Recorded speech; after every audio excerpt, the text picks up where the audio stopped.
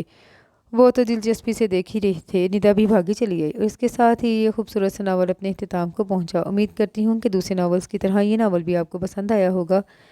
Comment میں اپنی رائے کا اظہار ضرور کیجیے گا۔ دعا میں یاد رکھیے گا۔ اللہ حافظ۔